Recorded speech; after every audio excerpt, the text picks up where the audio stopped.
جوانی از روسیه، جوان تاجیک، اون جوانان مخلص تاجیکستان وقتی با من نگاه میکنن اشکایشان میریزد. روسیه کجا، هرات کجا؟ گفتم تو ثروت بزرگی برای اسلامی، تو ثروت بزرگی برای دینی. من دست تو را میبوسم جوان عزیز. اینا انسانن، اونهایی که معتادن اونا حیوان نیستن.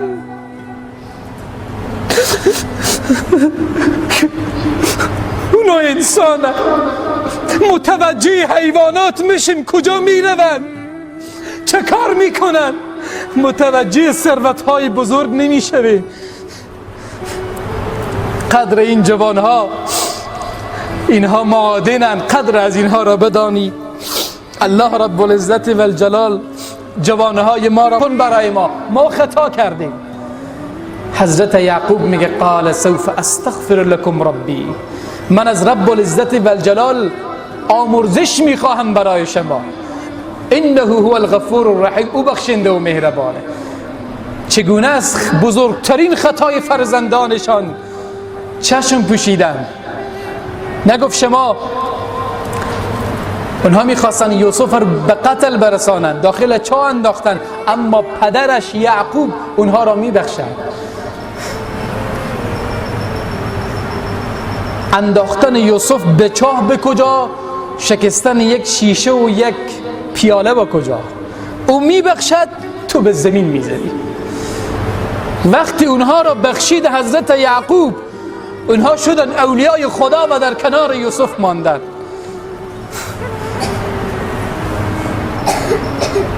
گذشت بکنیم در برابر فرزندانمون. خیر باشه پدر بزرگوار عزیز من، عذرخواهی میکنم،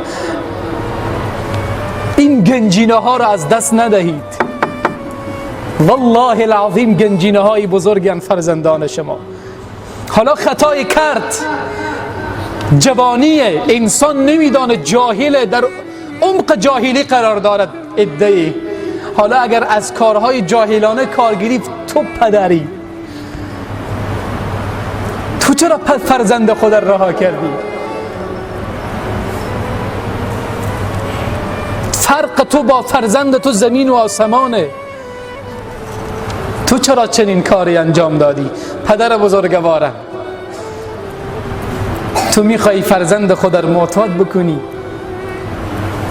میخوای فرزند تو یک انسانی بشه که مزاحم بندگان خدا باشد؟ اونها را رها نکن. خیره اگر خطایی هم کرده در بگذر. تشویقهای ما بیشتر از تنبیهات ما باشد، نمیگم تنبیه نباشد. قرآن عظیمشتن بشارتهایش بیشتر از انذارهاست.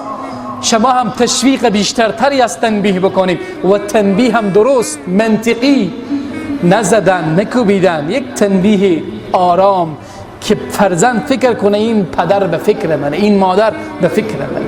اجماعاً صلوات بلند. ششم، انتخاب کردن دوستان صالح برای فرزندان. خیلی از پدر و مادر فرزند در که تولد میکنند و بعد رشد میکند دیگه توجه نمیکنند این فرزندم با کیها می نشینند.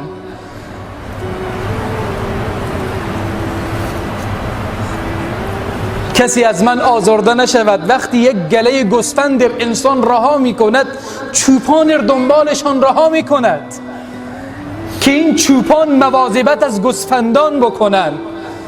آخه اینا فرزندان تو، جگرگوشه های تو و عزیزان تو هستن، اونها رو چطور تو رها میکنی؟ کیها با فرزندان تو دوست هستن؟ شاید انسانهای باشن، انسانهای ناخلف، انسانهای طالح، انسانهای ظالم، انسانهای فاسق. این فرزند تو به کجا میکشانن؟ اون موقع خیلی از پدرها میگوین فرزندان ما قهرمانن. چی قهرمانی داره فرزند تو؟ چه کاری انجام داده که فرزند تو شده قهرمان؟ هیچ. در برابر فرزند من کسی استادگی کرده نمیتواند. و الا فرزندم او را نابود می کند. این فرزندم شده قهرمان چون کسی نمی تواند در برابرش بایستد و الا او را نابود می کند، چاقو می زند، مزاحم بندگان خدا می شود. این شده قهرمان.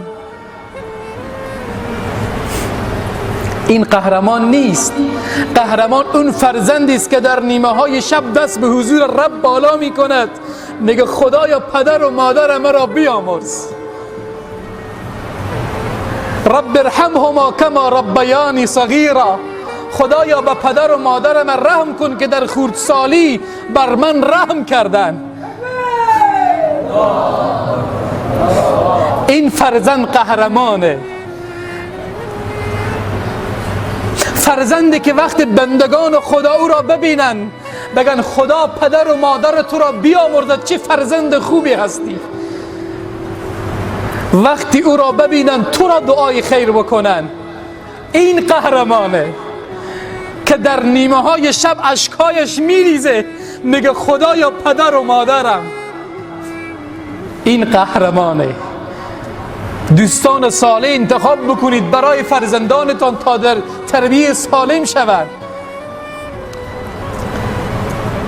مربی، مدیر، اصلا تغییر دهنده فرزند تو هستی پدر و مادر بزرگوار. و در اخیر، نکته اخیر، نیاز فطری و طبیعی فرزندان را هم باید توجه بکنیم. دین خیلی بازه، اسلام خیلی روشنه، بسته نیست. اسلام زندان نیست. اسلام را زندان جور نکنید برای فامیل و برای فرزندان خود. اسلام بهشته.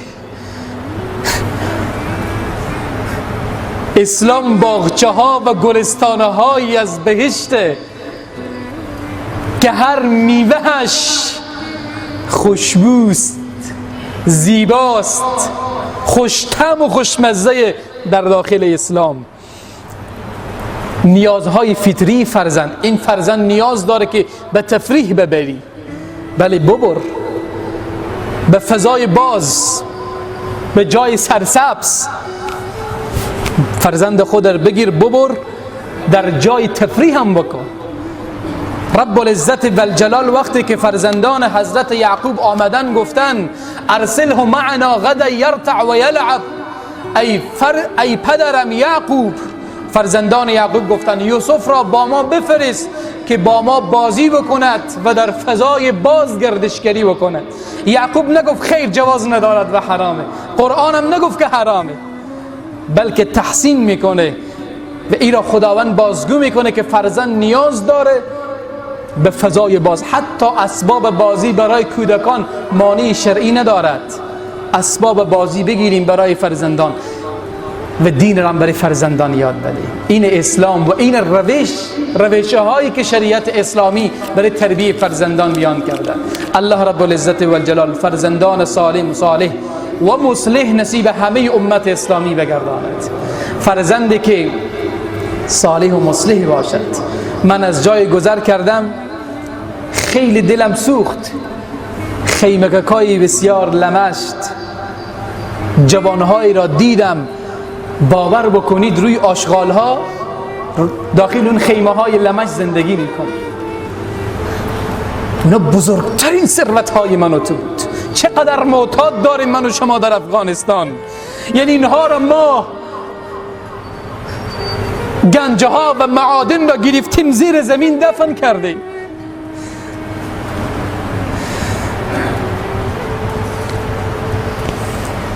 پدر و مادر، من نمیگویم شاید گناه فرزندان نباشند، اما شاید تو هم در روش تربیت داری تقصیر و کوتاهی داشتی که امروز فرزندان ما، عزیزان ما، جوانان ما که والله العظیم به چهرهشان نگاه میکنیم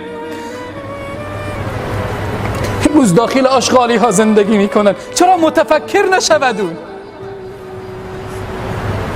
چرا ابو حنیفه نشود؟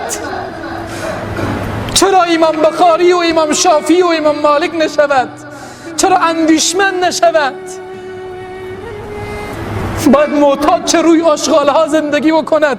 امروز باید تفکر و تعقلش جهان به تحول و تغییر بیاورد. قدر این جوانان که والله العظیم سرمایه افغانستانند، قدر از اینها را شما بدانید. این جوانها که من دستشان را میبوسم، اینها سرمایه های من و تو هستند. نگذار اینها از دست من و تو بروند. هر کدامشان یک متفکرن، یکی دکتر میشه، یکی انجینیر میشه، یکی حقوقدان میشه، یکی اقتصاددان میشه، یکی عالم میشه، یکی دکاندار سالم میشود، یکی کرچیوان با خدا میشود، اما معتاد نمیشود. معتاد نمیشود.